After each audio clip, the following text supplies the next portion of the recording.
저는 대학 시절에 아주 유난히 술을 좋아했습니다. 네, 이 목사가 된 마당에 술 이야기를 하는 것이 그리 매끄럽진 못하군요. 네. 저는 글 쓰는 선배들을 자주 만나서 밤을 패가며 당시 저희들이 존경하면서 읽고 있던 김수영이라든지 신동엽, 이 개그맨 신동엽 아닙니다. 네. 기형도, 천상병 이런 정말 외로운 천재들, 시인들이었던 그들을 이야기했고, 또 신현님이라든지 최영미 같은, 공지형 같은 당찬 신세대들을 찬미하기도 했습니다. 또 저에게는 음악을 하는 친구들이 참 많았습니다. 당시 우리는 그 디퍼플과 레드 제플린, 그리고 마크 노플러, 에릭 크랩튼 같은 그런 기타리스트들의 주종자리였습니다. 그들과 술잔을 기울이면서 그들의 음악을 밤새 듣곤 했죠. 또 저에게는 정치하는 선배들이 많았습니다. 그들은 저마다 민중을 위하느라 투쟁을 하느라 하면서 정작 술잔이 몇 순배 돌고 나면은 아주 지극히 이기적인 세상을 향한 투정을 해대던 참 나약한 사람들이었다라는 기억이 있습니다. 이렇게 만나는 사람들이 전부 술 마시기를 즐겨하는 사람들이라서 저는 쉽게 거기에 익숙해졌습니다. 아니, 좀 더 솔직히 말하면 그건 핑계였습니다. 정말 제가 밤마다 술을 마시고 잠자리에 들었던 이유는 불안감 때문이었습니다. 20년이 넘게 교회를 다니면서 그 많은 성경 공부와 제자 훈련을 받았고 그 많은 설교를 들었는데 이렇게 마음속에 끊임없이 죄에 대한 욕구가 솟구쳐 오르고 하늘에 눈을 두고 살겠다고 하면서 그렇게 수많은 기도를 드렸음에도 불구하고 여전히 세상을 향한 욕심이 내 속에 꽉 차 있는 것에 대한 불안함이었습니다. 그리고 지옥에 대한 불안함, 그리고 그리스도인의 양심으로 소외된 자들을 그냥 지나치는 것이 어찌 있을 법한 일인가 하면서 신림동 산동네에서 빈민운동을 하던 저에게 제가 진지하게 한번 물었던 적이 있습니다. 정말 너는 이들을 사랑하고 있는가? 하지만 거기에조차 저의 공명심이 더더욱 붙어있는 것을 확인하고 더더욱 저라는 존재에 대해 실망을 했던 터였습니다. 혹시 나는 구원을 받지 못한 사람이 아닐까? 그런 생각, 정말 불안했죠.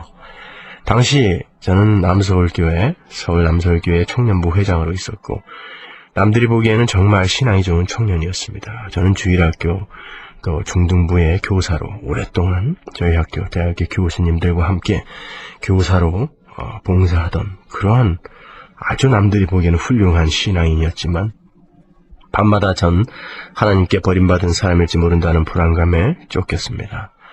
그래서 누군가를 만나서 그 불안감을 해소해야 했고 그 불안함을 잊어야 했습니다. 그때 나와 함께 해준 사람들이 글을 쓰는 선배들이었고 노래하는 친구들이었습니다. 그러다가 예수 그리스도를 이제 인격적으로 만났습니다. 아니, 더 정확히 말하자면 이미 내 안에 계셨던, 그래서 내 삶을 이끌어가고 계셨던 예수 그리스도를 확인하게 된 날이라고 해야 옳을 것입니다. 저는 신학교에 입학하기 위해 미국으로 왔습니다. 하루하루를 하나님의 은혜를 체험하며 보내고 있었습니다. 전도사가 되어서 처음 부임한 동부의 한 교회에서 수요예배 설교를 맡게 되었습니다. 일찌감치 설교 준비를 마쳐놓고 수요일을 기다렸습니다. 근데 당시 전 참 생활이 힘들었습니다. 미국에 올 때에 정말 무일푼으로 아이 셋과 아내와 함께 미국 땅에 내렸었기 때문에, 그리고 아이들은 어렸고 막내는 이제 갓난아기였습니다. 그 눈에 넣어도 아프지 않을 아이들에게 어떤 날은 먹을 것을 줄 수 없을 정도였습니다. 저는 자주 하나님을 원망했죠. 하나님, 이렇게 하나님의 일을 하겠다고 모든 것 포기하고 일어난 제게 이 정도 문제도 해결 안 해주시면 어떡합니까?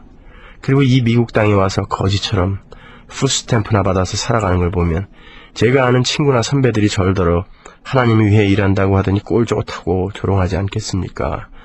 그러면 하나님은 무슨 망신입니까? 저는 굶어도 괜찮지만 아내와 아이들은 좀 생각해 주세요, 하나님.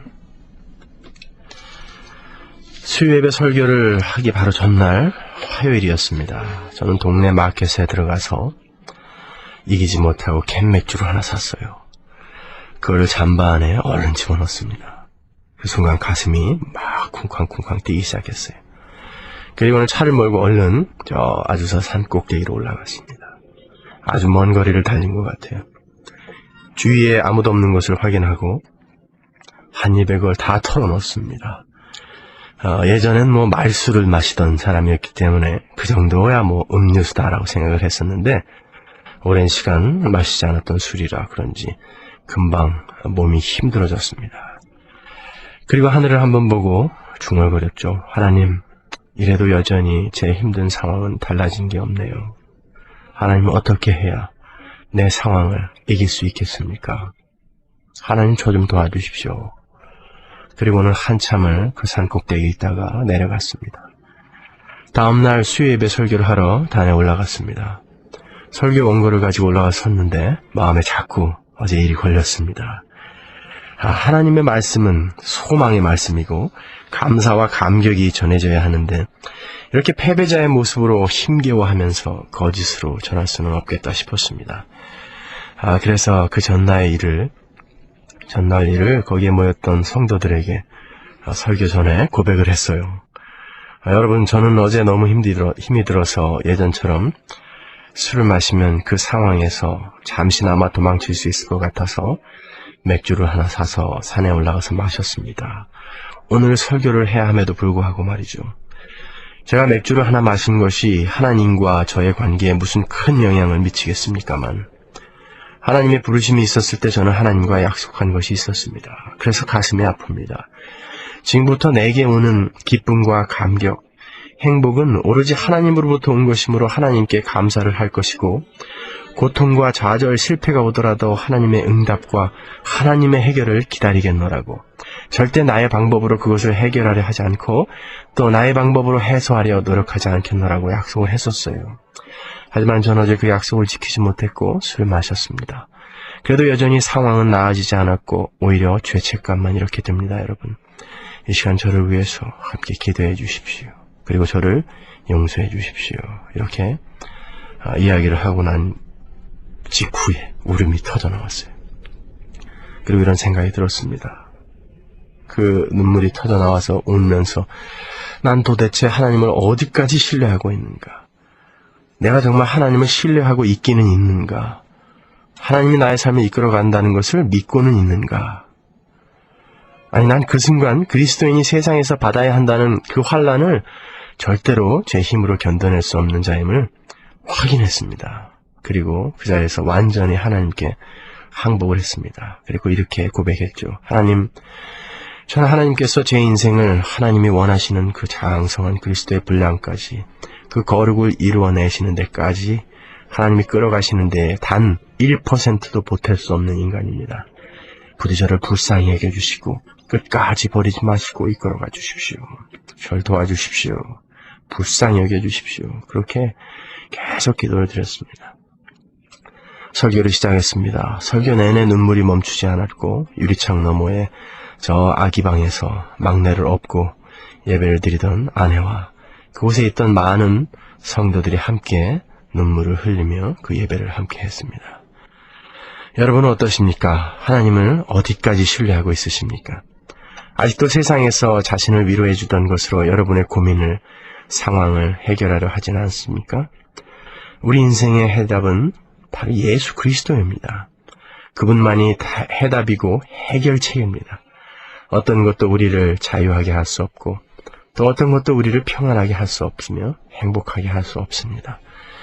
혹시 지금 지긋지긋한 자신의 상황으로 인해서 술 한 잔이 생각나시는 분이 있으십니까?